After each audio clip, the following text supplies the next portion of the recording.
as an affirmation for peace in the Middle East and in solidarity with our Muslim and Jewish brothers and sisters, all of us people of the book, we greet one another. Assalamu alaikum. Peace be upon you. And upon you peace. Shalom. Alaikum shalom. I'm Reverend Vicky Elder, as most of you know, and it's my joy and honor to welcome you to Unity of Monterey Bay, a beloved community co-created with love and intention that welcomes all people, all races, ages, cultures, ethnic backgrounds, economic circumstances, nationalities, and religions.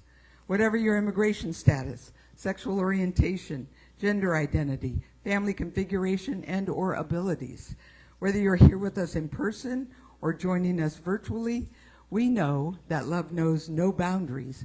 We are one in spirit. As a purpose-driven church, Unity of Monterey Bay is an inclusive spiritual community committed to co-creating an environmentally sustainable, spiritually fulfilling, socially just, and compassionate human presence on this planet. We celebrate our oneness and honor the God of each of our understanding, affirming the innate good and divine essence within each and every individual. Would you please join me in our statement of faith?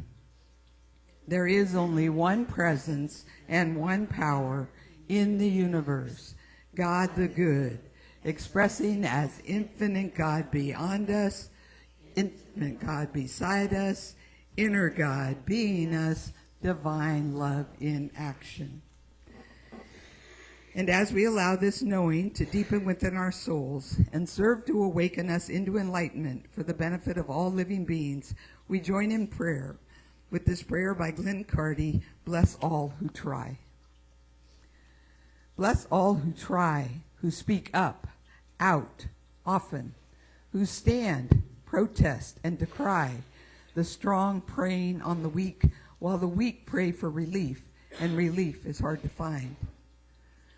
Bless all who give, who get up, get out, get help, threading, remaking, mending lives, patching the ripped, sewing the tears of the weary, knitting a hole with care. Bless all who fail, who reach out and get rejected, who stand up to be counted when no one is counting, no one is watching, no one cares, not here. Bless all who try again, who rise again, stand again, who say, injustice, you are wrong, who say to each other, keep strong, who sing songs of wild hope and make them real again. Bless all who try, fail, try again, bearing their truth to half-truths, carrying carefully a dream that one day the world will know itself as together, one garment, each dependent, each cherished. And so it is. And so in this consciousness, please join me in our affirmation. Thank you, God, for this most amazing day. Miracle follows miracle, and wonders never cease. And so now we're going to celebrate our children, those in our spiritual community, those in our families, and in the larger community, all the children of the world, as well as that child within each one of us. We hold them in our hearts, and we see them protected and resilient, creative and evolving, joyous and loved, as we join in our heartfelt blessing. We love you, we bless you, we appreciate you just the way you are.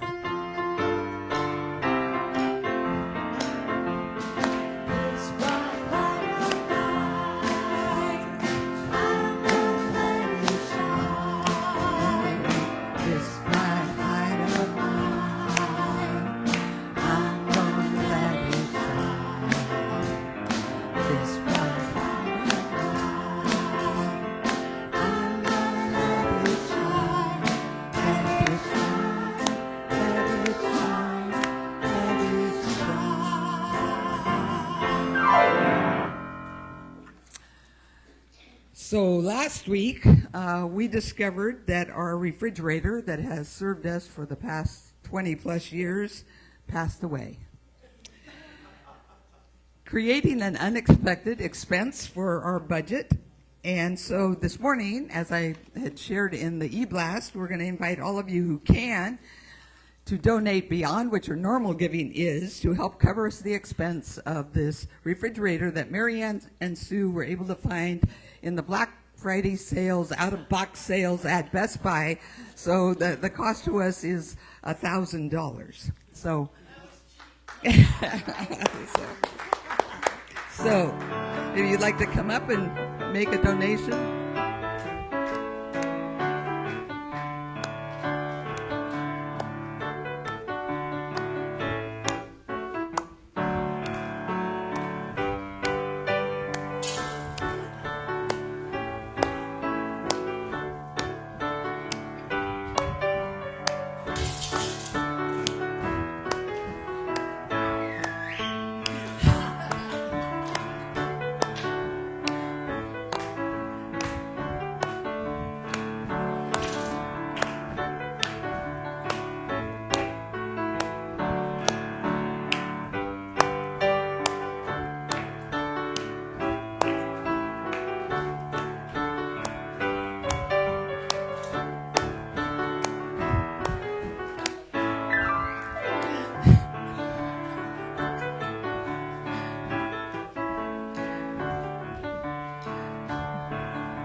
Thank you, everybody.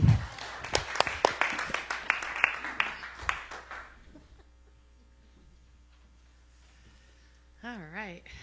So let's all take a deep breath in now and let it out with an audible sigh. As we center ourselves to embrace this blissful inner connection with Spirit and invite the chime to call us into the sacred space within.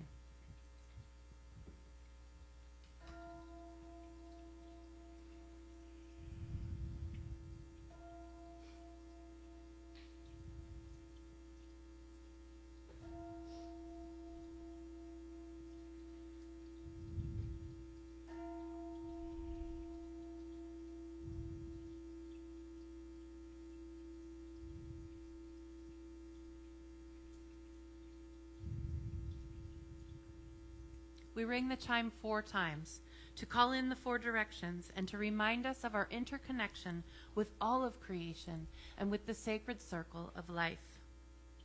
As we feel it resonate through our very beings, we follow its call into this now present moment within. Focusing on our breath, with each inhale we open our hearts and minds. We envision our breath reaching every cell of our being. And with each exhale, we see all barriers and obstacles dissolving into the divine flow. And again, as we inhale, we expand the spaciousness within us. We move beyond the limitations and boundaries of our bodies. And as we exhale, we ground ourselves deep within Mother Earth and into our oneness with the universe. Finally, we breathe our awareness into the highest expression of love, light, joy, and peace we can imagine, as we experience a transforming wave of gratitude. With a fullness of heart, we say yes to it all, embracing, claiming, and knowing the divine Christ Spirit expressing in, through, and as us. And with a final exhale, we say thank you, God. So now, fully centered and transformed by the power of Spirit, we enter into our lesson and meditation time with today's daily word. We read from today's daily word, shared with permission of Unity, publisher of Daily Word, that can also be found at dailyword.com. And the word is guidance. I invite you to allow my words to be your words. Spiritual guidance guides my way. When I feel without direction or unsure which way to turn, I return my attention to the divine presence within me. This is where I can find my most reliable guidance. The best way to receive my guidance is to quiet my thoughts and still the activity of my mind. This helps me discern divine guidance, which often arrives as a whisper in my soul. I let go of the concerns and indecision that I've been weighing on my mind. I open myself to Spirit and discover the answers I seek are already within me. I wait patiently as my guidance becomes clear and release any expectations about how I think it should look. With an open and receptive mind and heart, I am grateful for divine guidance.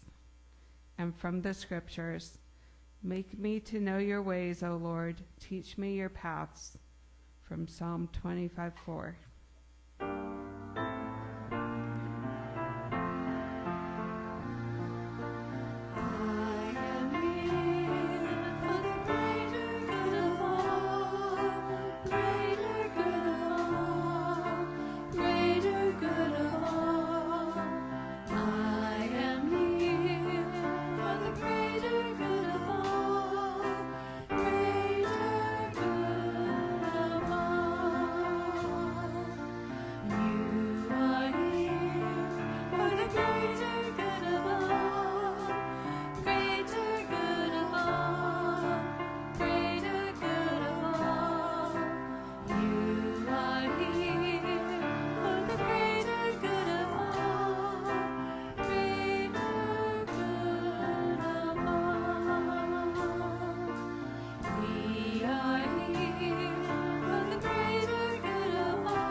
In witness to the wisdom of the many paths to the sacred, we read from 3 sacred traditions on this morning's topic, living our truth.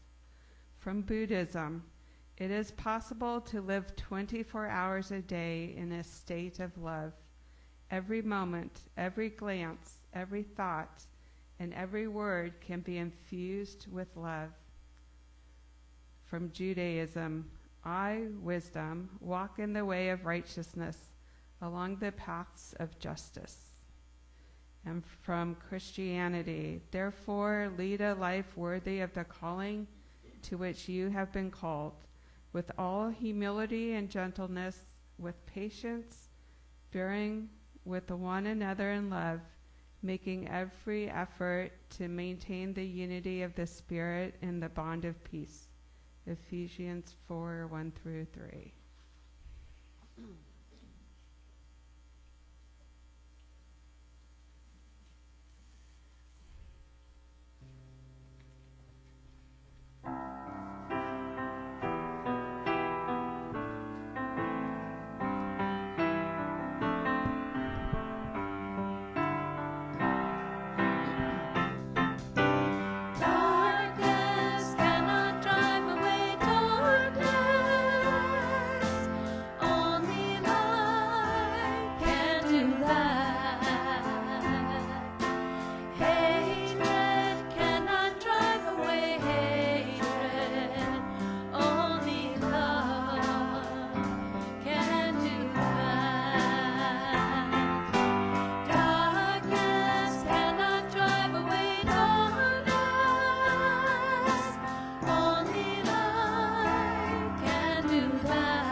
Hey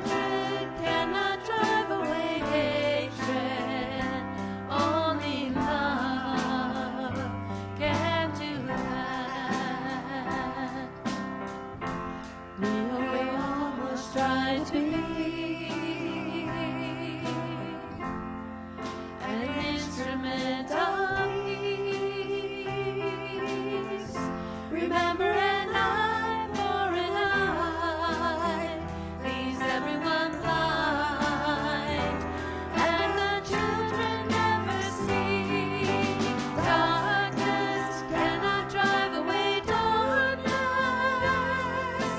Only light can do that. Hatred cannot drive away hatred. Only love can do that. Only love can heal. Only love can take away.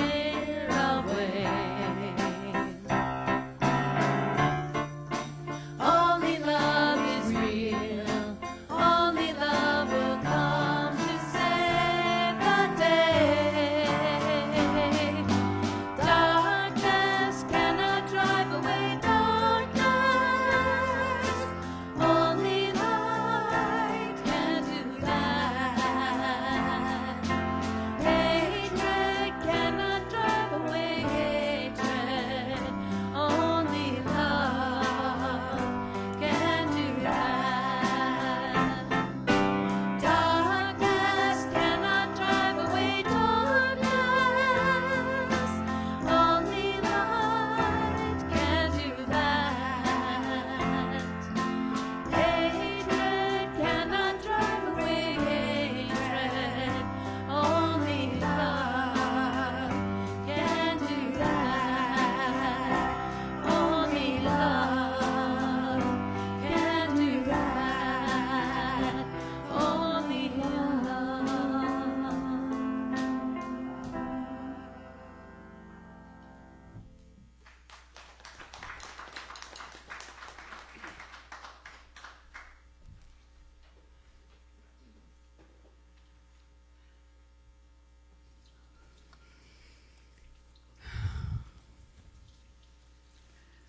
So, for those of you who read my minister's message written on Thursday morning and saw the lesson title, TBD, to be determined, I can only say that it remains the most appropriate title for today's lesson.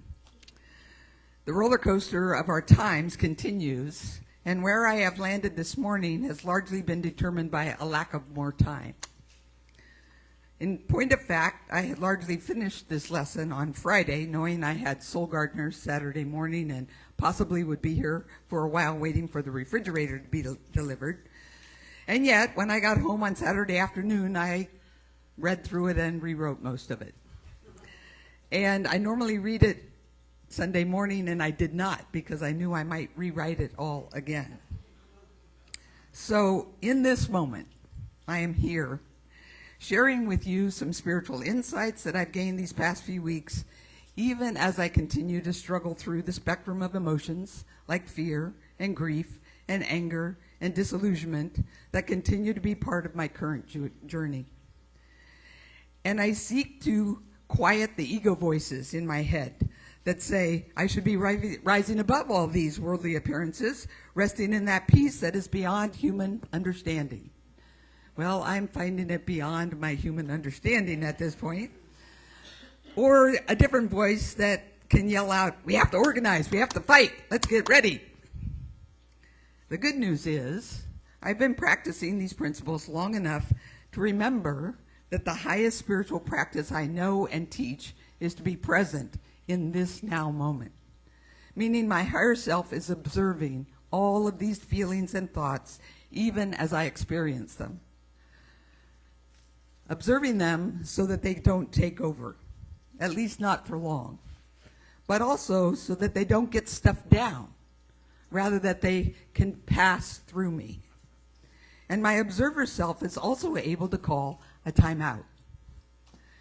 If a particular thought or feeling gets too sticky, reminding and allowing me, that observer reminds and allows me to pause, to breathe, and to connect with the presence of God or spirit or truth, whatever word works for you. where I do actually experience, for at least some moments, that peace which definitely surpasses my human understanding.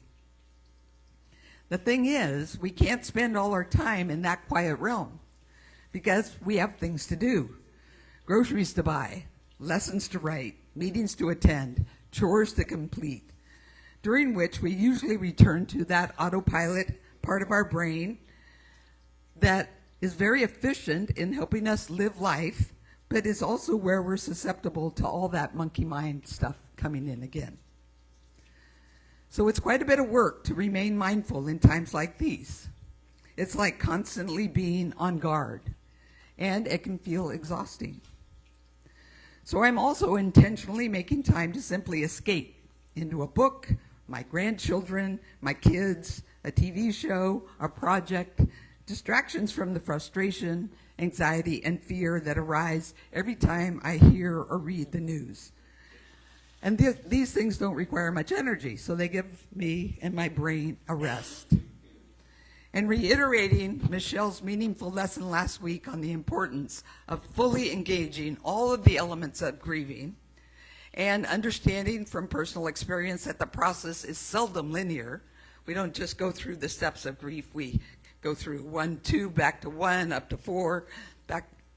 You all know because you've done it as well.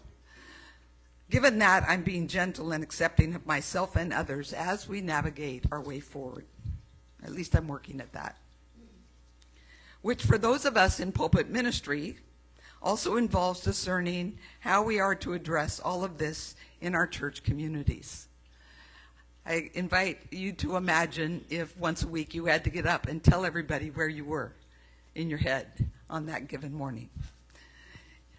Knowing that you're supposed to be saying something, but that's not where you're at. So that's another arena that in my life right now is falling into the TBD category, to be determined. As most of you know, I have always believed that church and politics cannot and should not be separated. After all, our spirituality informs our values and our behaviors, and that's what informs our politics. So while the state doesn't belong in our religion, our religious and spiritual beliefs are integral to our politics. That being said, I have also held a strong commitment to church politics being nonpartisan. In essence, open and respectful of diverse perspectives, even as we stand clear about our values. And yes, it can get very complicated.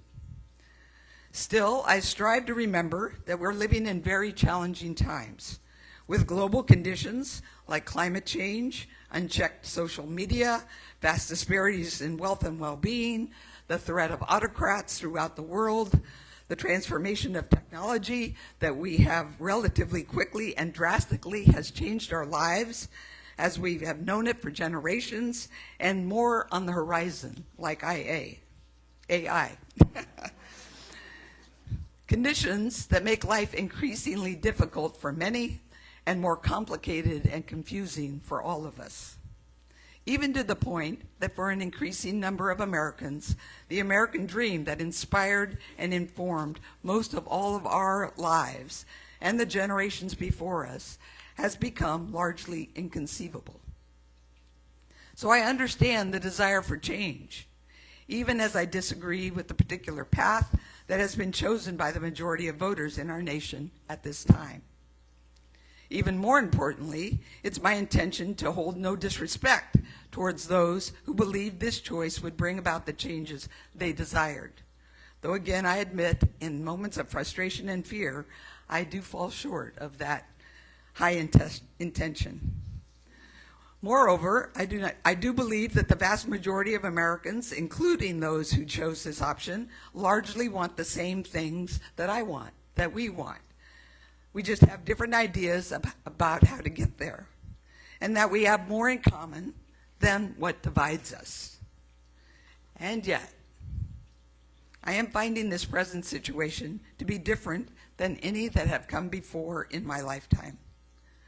Different not simply in degree with the broad spectrum of American democracy, where we usually basically share values and debate methodologies, but different in kind, as in drastically different values and methodologies. As I observe the effects, elections have consequences, of our nation's electorate's choice beginning to unfold, both in the intentions spoken out loud and the actions being taken by this current president-elect, revealing his particular vision for our collective future. I do not trust that this president and his cohorts want the same things that most Americans want, nor that we share more in common than what divides us. And that creates another new dilemma for me and for Michelle in discerning how we are to address all of this in our church communities, desiring to be welcome and respectful of different political viewpoints while standing clear about our values. For those of you who weren't here last week, we had an incident during Michelle's lesson where a woman stood and loudly enough to disrupt the service expressed her different political viewpoint as she and her husband walked out of the church. So I've been reflecting and praying this past week about what we are all being called to stand for as a church in our nation's current situation, where not just policies, but core values seem to be front and center. And to be honest, my guidance and calling are telling me that I cannot normalize this new president-elect and his proposed administration in the name of nonpartisanship. Rather, if I witness a disrespect for or attack on our constitutional democracy and its institutions, or injustice or cruelty, I must call it out. Which puts me on a new and unknown path as a pulpit minister. One more thing to be determined. And I can promise this, that I will be diligent in my discernment, very much like our daily word spoke to this morning. And that I will strive to withhold judgments that reflect more of my fear than the facts. And that I will lift up our spiritual teachings and practices as the best and primary response to the days and years ahead. Doing justice, loving kindness, and walking humbly with our God, always attuned to my spiritual guidance. And I invite all of you to call me out if you feel I have strayed from this commitment, because that is what a spiritual community is all about. We're here to support, encourage, call out, grow, and lift one another up so that we can collectively be the most powerful and transformative expression of divine love that the world needs now. So I want to pause and show this video from my daughter's church in Cincinnati that I found incredibly inspiring. And I hope you do too, and the handout you got are the words.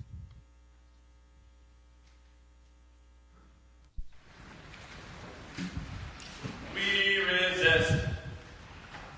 We refuse to let hatred in. We rise up. We won't back down. We're in it till the end. We resist. We refuse to let hatred in. We rise up.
go to the next slide. We resist. We refuse to let. You can see why I enjoy going to that church when I'm in Cincinnati. And I often bring back music from them. And we looked for the music for this one and weren't able to find it, but we'll keep looking. So, yeah. Find my place here. So, of course, choosing love over hate is easier to sing about than actually practice. Even as Jesus taught us to love our enemies, how do we love those who express hatred towards us and threaten ours and or others' well-being? In contemplating this question over the past week, I remembered a key teaching from A Course in Miracles, which basically says we have only two emotions, love and fear. One is changeless and increases as it is given. The other has many faces, for example, hate, resentment, jealousy, frustration, guilt, apathy, separation. And these only exist in the private world of the individual, and thus have no true eternal meaning or existence. This reminder has allowed me to shift my perspective over and over again and see fear rather than hatred in those I'm called to love, which allows me to feel more compassion or at least wonder, opening my heart rather than closing it. Moreover, this reflection has also made me aware that my deepest desire is to live without fear. It's been my deepest desire for as long as I can remember. When I actually would get down to what do you most want, it is to live without fear. Or as Jesus described it, to be free, which in the scriptures means to be free to love. As I shared in my minister's message this past week, having awoken before my alarm on Thursday morning and unable to go back to sleep due to the free-floating thinking and anxiety about our nation's situation, I decided to just get up and work on the e-blast, which meant determining my Sunday lesson, the title and topic, and writing my minister's message. Well, you already know where I landed on the title. And in trying to explain it and my foreboding anxiety, I came across an article entitled "The Antidote to Fear is Curiosity" by Sarah Hickman of the Brave consulting firm. They call themselves a globally recognized rebel collective inspiring brave voices to impact the world. I like that. The article opens saying, "Fear and curiosity are like separate light switches in our brains. They cannot be on at the same time." Fear is an evolutionary warning system designed to protect us from danger. It is deeply hardwired into our brains, especially in the, I'm not sure how you say this, amygdala, which triggers the fight or flight or freeze or fawn response when it senses a threat. Whereas curiosity, our desire to learn, explore, and understand, is driven by a different region of the brain, the prefrontal cortex, which handles higher order thinking. These two states can't coexist fully. When we are deeply curious, our brain shifts its focus from protection or fear to discovery and learning. So when fear lights up, our curiosity dims. When curiosity takes over, our fear fades into the background. Now, this clever dynamic gives us a powerful tool for managing fear by making our curiosity just 1% stronger. Hickman explains that we can shift that perspective, we can shift that 1 percentage point simply by pausing and asking ourselves questions, especially questions that begin with "what if" or "how might," in essence, which reframe a fearful situation into an opportunity for discovery. They gave a couple of examples, like when, how many of you are afraid to speak in public? Like stand up here and, I used to. You get used to it after you've done it for a while, but her suggestion is, before giving a public speech, if you're feeling yourself starting to panic, Pause and ask yourself a question like, I wonder what it would feel like to succeed. Just asking that question can shift your energy. Or when we're faced with challenging or difficult situations, like the one many of us find ourselves in today, pausing to ask, what can I learn from this experience? Sound familiar? What can I learn from this experience? It's my go-to spiritual practice to discover God's good in every situation, especially in the ones that I can't see any good in the moment.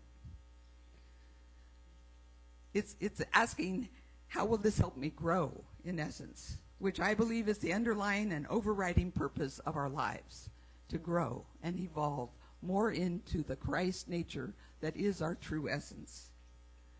Hickman offers 3 steps to help us start flicking, as she calls it, the curiosity switch in moments of fear. 1, ask ourselves open-ended questions.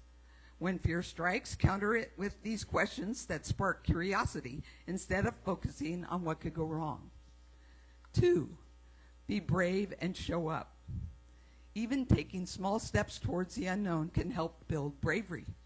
When we're afraid, showing up to learn more about what scares us is a great first step. Attend that meeting. Speak up to share your perspective, or simply ask someone else to share theirs. And number 3, develop self-awareness. Developing self-awareness about when fear or curiosity is in control is crucial. It's sort of like that lesson I taught some months ago about asking yourself, am I above the line or below the line? When we're above the line, we're open and receptive and looking to learn and in curiosity. And when we're below the line, we're shut down, defensive, stuck in our mind patterns that often control us. When we choose curiosity over fear, when we practice mindfulness enough that we can pause and make that choice, we're developing courage and choosing to expand our world rather than contract it. Choosing curiosity propels us into new territory that helps us grow and learn and evolve. Hickman concludes saying, fear might have kept us safe in the caves, but curiosity is what pushed us to explore, learn, and thrive into the world we have now. While I hadn't made a conscious decision to shift into curiosity last Thursday morning, as I reflected on how I was feeling and how to address it spiritually, I felt my anxiety lift, my stomach stop churning, and my heart open the more research I did. As Hickman explains, curiosity shifts us from our autopilot survival mode into our higher level of consciousness and shines a light on our way forward, engaging our minds and focusing our attention on more meaningful questions than what could go wrong. Questions that call us to deepen our faith and our practice and to open our hearts and minds. To be clear, as simple as this seems, it is not easy. In fact, our current worldly state of affairs and circumstances is truly the greatest spiritual challenge I have encountered in my life. The good news is that means it's also the greatest opportunity for transformation, both individually and collectively. In short, the answer to the question, where do we go from here, is into discovery, seeking to continually evolve our highest understanding and application of our spiritual truth and uphold the values that we hold sacred. Remembering first and foremost that life happens from the inside out, calling us to literally embody what we want to see and experience in the world. That means we can't give in and go into reaction. It means we have to stay conscious and respond, choosing divine love and justice, which is love in action, peace, harmony, and joy. I love Valerie Kaur's statement that joy is a form of resistance. It shows that whatever we're up against hasn't beaten us down and that we're still alive and we still have energy and we're still together going forward. The other thing that grounding in our faith allows us is that it helps us recognize that our spiritual teachings will reveal the wisest, most loving, compassionate, and effective way forward in our own lives and for collective humanity. So this is where I plan to continuously focus my attention and energy for the next 4 years, and for the 4 years after that, and the 4 years after that, for as long as I inhabit this earthly body. Which again does not rule out taking action in the world, but it does serve to ground our actions in the highest spiritual consciousness we can muster. I'll close with this indigenous story. Some of you may have heard it. According to an old Native American legend, one day there was a big fire in the forest. All the animals fled in terror toward the lake because it was a very violent fire. But amidst the exodus, the jaguar saw a hummingbird pass over his head, going in the opposite direction, flying towards the fire. Curious, the jaguar paused to watch the hummingbird and saw him pass again, coming and going from the lake to the fire. He finally called out, asking, "What are you doing, hummingbird?" To which the hummingbird responded, "I'm going to the lake. I drink water with my beak and fly back and throw it on the fire." The jaguar laughed. "Are you crazy? Do you really think that you can put out that big fire with just your small beak?" "No," said the hummingbird. "I know I can't. But the forest is my home. It feeds and shelters me and my family. I am very grateful for that. And I help the forest grow by pollinating its flowers. I am part of her, and the forest is part of me. I may not be able to put out the fire, but I must do my part." At that moment, the forest spirits, who were listening to the hummingbird and were moved by the bird and its devotion to the forest, miraculously sent a torrential downpour, which put an end to the great fire. The Native American grandmothers would occasionally tell this story to their grandchildren and then conclude with, "Do you want to attract miracles? Do your part." First in consciousness, and then in guided action. We're each called to do our part. We can't give up. I am blessed to be doing my part with all of you. Namaste.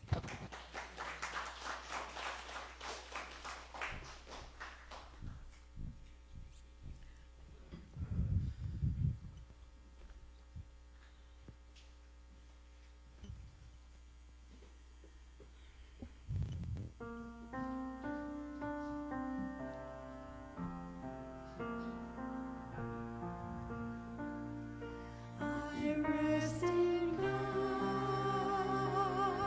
God rests in me. I rest in comfort and release. I rest in God, God rests in me. I rest in comfort and in peace. I rest in God, God rests in me. I rest in comfort and release. I rest in God, God rests in me. I rest in comfort and release.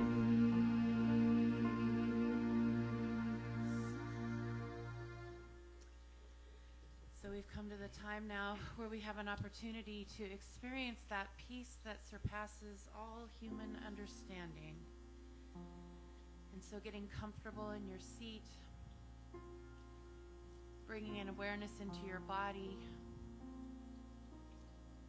just noticing your body sitting there. Seeing if you can release any tension you may be holding in your shoulders, in your jaw, in your hands, letting your hands rest gently in your lap. And bringing your awareness now to rest on your breath. Breathing deep into the belly and exhaling fully. Allowing the belly to expand on the inhale And to gently fall on the exhale.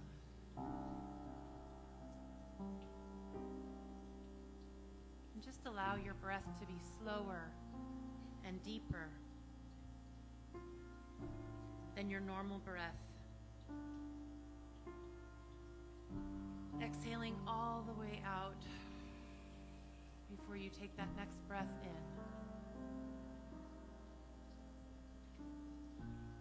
And gently arriving in this moment.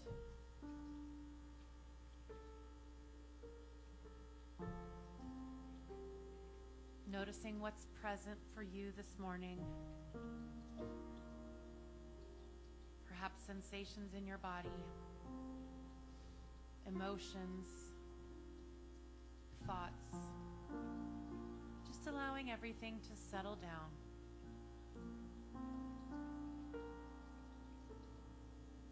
Resting that awareness gently on your breath, on the sensations of your body. Allowing yourself to fully experience this now moment.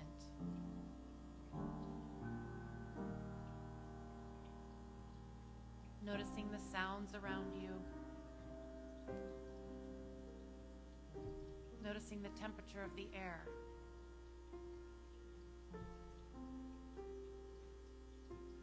Just dropping down, out of the head and into the heart space.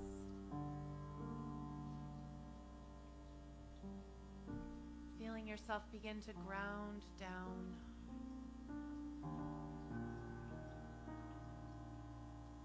Noticing that gentle pull of the earth beneath you.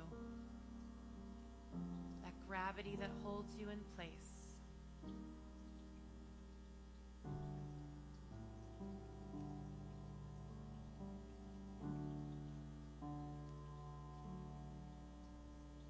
I share these words from Dana Falls. Breathe in, breathe out. Breathe in spaciousness and acceptance of what is.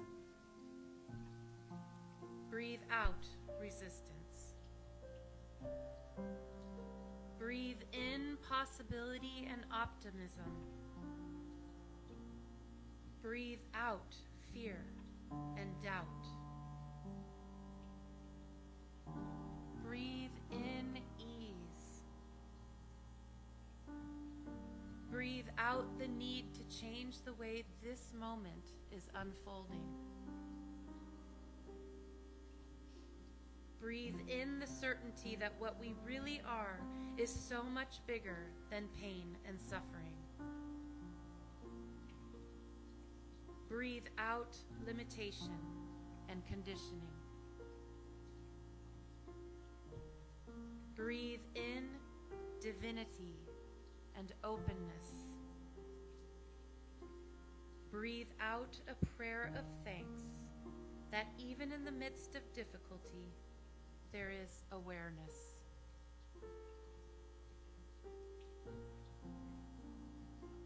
And so I invite you to rest now for a few moments in this pure awareness, in this divinity and openness, in this moment.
begin now to prepare to bring this time to a close, I invite you to just note what this feeling of peace is like and what this now moment feels like. Anchor that feeling there in your heart so that you can find your way back to this place in any moment. All you have to do is breathe in love and breathe out fear. And so we give thanks for this experience, for this now precious, sacred moment, for these teachings and for this community that calls us back again and again to the truth of who we are. And so we say thank you, God. And so it is. So it is. Amen.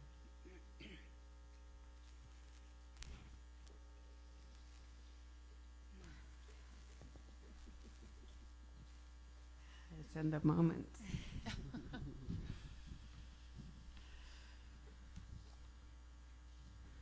Unity of Monterey Bay is a collective consciousness and commitment of all of us who give of our time, treasure, and talent in order to sustain the spiritual community that is dedicated to transforming lives.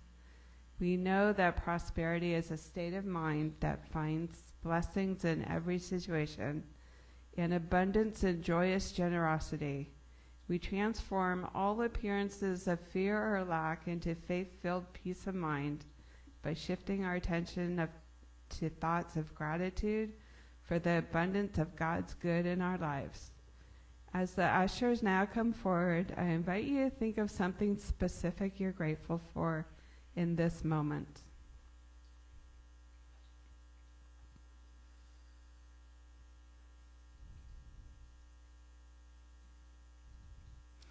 And now, with our hearts and minds overflowing with gratitude, we breathe into the divine flow of God's good, trusting that we are enough, that we have enough, and that there always is enough to both have and share. We give thanks for all the ways you give in person, online, monthly bank auto payments using the QR code from the pews or from the screen, or your credit card in sacred grounds. And you can also contribute to the new refrigerator fund by credit card or QR code. Just note it is designated as such. We ask that everyone join in faith and gratitude as we pass the offering baskets this morning by holding and blessing the basket as it passes you. And now please join me in our offertory blessing. I am an open channel for God's infinite good. Divine love flowing through me blesses and multiplies everything I give, and I am both blessed and a blessing. Thank you, God.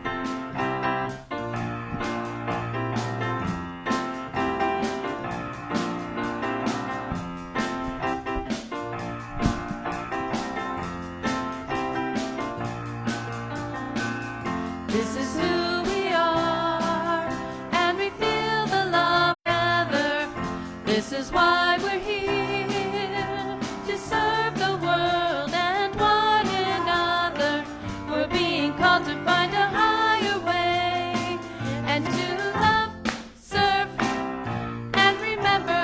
Love, serve, and remember. Love, serve, and remember who we are.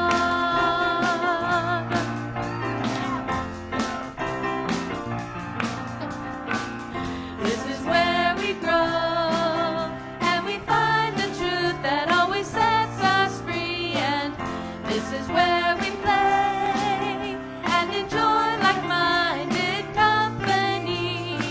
A place where we can share our joy and pain. A place where everybody knows your name. As we love, serve, and remember. Love, serve, and remember. Love, serve, and remember who we are. And in remembering to love and serve, we're transforming lives that transform the world. As we love, serve, and remember. Love, serve, and remember. Love,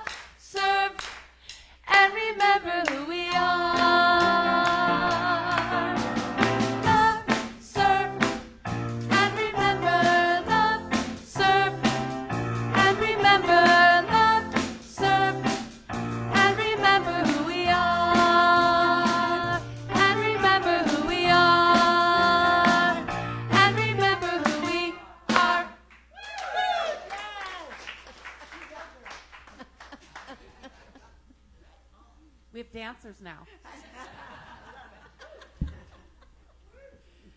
You can join anytime you want. Especially as it gets colder and colder. Feels good to move around a little bit. If the ushers would please come forward. Dance party.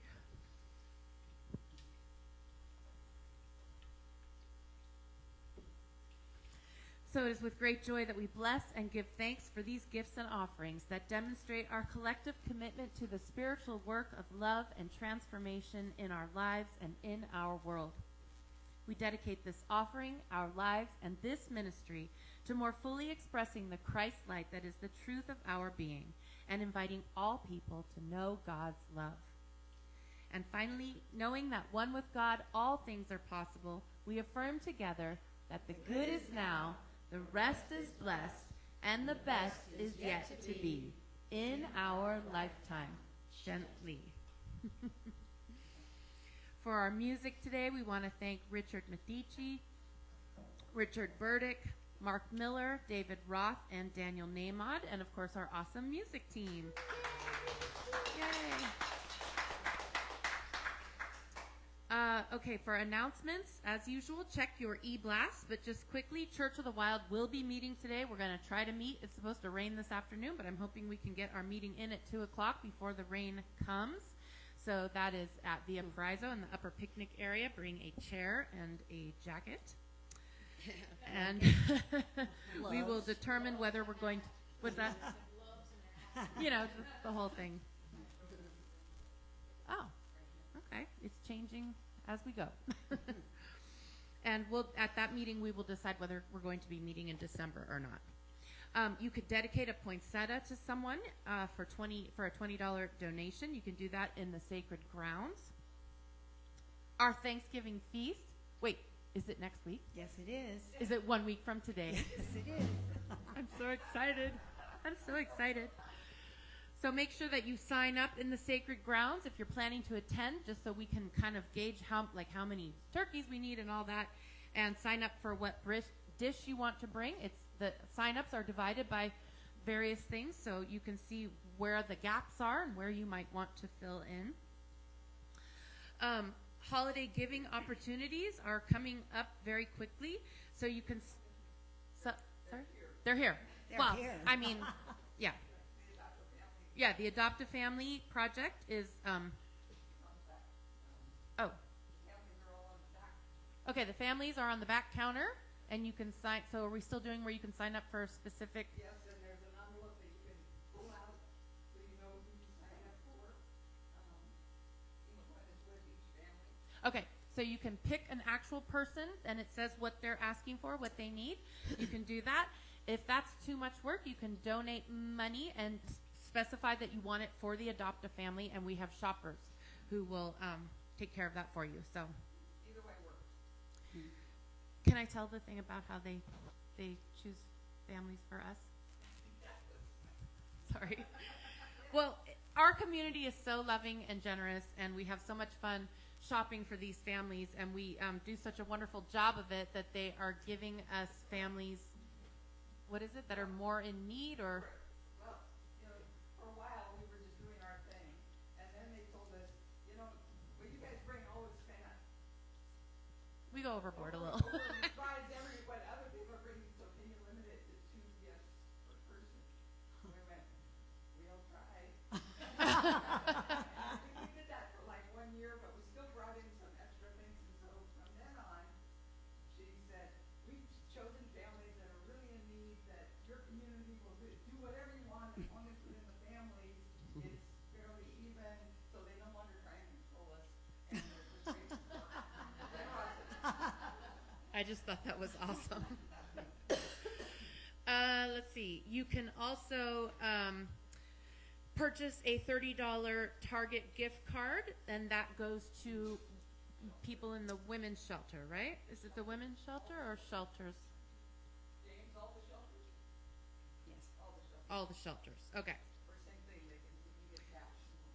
Yeah, same thing. So you can buy a Target gift card if you want, or you can donate the $30 and we will buy the Target gift card. The food bank,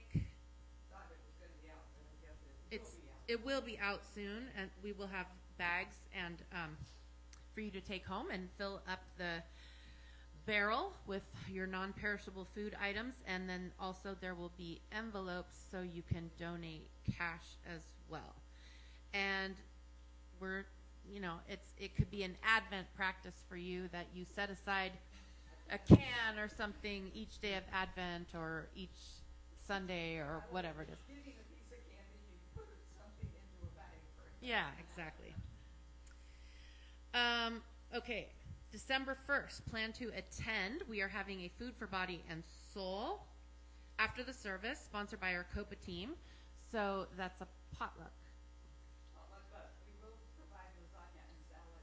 Oh, They can, but okay. dishes. So we're providing lasagna and salad, and you can bring anything else you'd like. Okay, there's a lot here today. We're going to be discussing the role of church in all of this. What is ours to do as a spiritual community? Okay. All right. And then, of course, there is the Save the Dates handout in the back. Make sure you have that, too, so you can keep track of all the various things that are coming up. Is that it? Okay, good. That's it. All right, so as we bring our service to a close this morning, we're so grateful that you joined us this morning, whether you're here in person with us or you're watching on Facebook Live or you're watching us later on YouTube. We're just glad that you opted to spend this time with us. We hope we made you feel at home in our Unity of Monterey Bay community, and most importantly, we want you to know that wherever you are in your spiritual journey, you are welcome here. Our prayer chaplain on duty today is Jan, is available to pray with you after the service, so we give thanks for that. And just a reminder that there are many ways you can submit prayer requests. You can do it through our website. You can fill out one of the forms in your pew and put it in the wooden box back there. And all of these prayer requests are held in prayer by our prayer chaplains, and then they are sent on to Silent Unity for another 30 days of prayer. So we give thanks for the work that our prayer chaplains do in holding the high watch for our community. And with all of that, we are ready to, what's happening? Good. It's good. Everything's okay? All right. I see everybody, all these people walking around. All right. We're ready to form our closing circle for our prayer for protection and our peace song. Oh my God. Huh? Oh, yeah.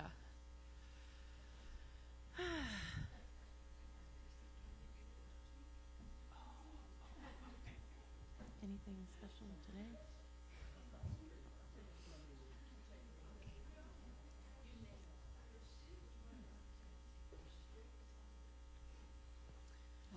All right. So, as we do each week, envisioning this as a circle of love and prayerfulness, and placing into this circle all those that are on our hearts this morning that are in need of being uplifted in prayer, and of course holding our nation and our world in this circle, seeing divine order unfolding in perfect time. And so please join me in our prayer for protection. The light of God surrounds us. I am light. The love of God enfolds us. I am love. The power of God protects us. I am power. The presence of God watches over us. I am presence. Wherever we are, God is, and all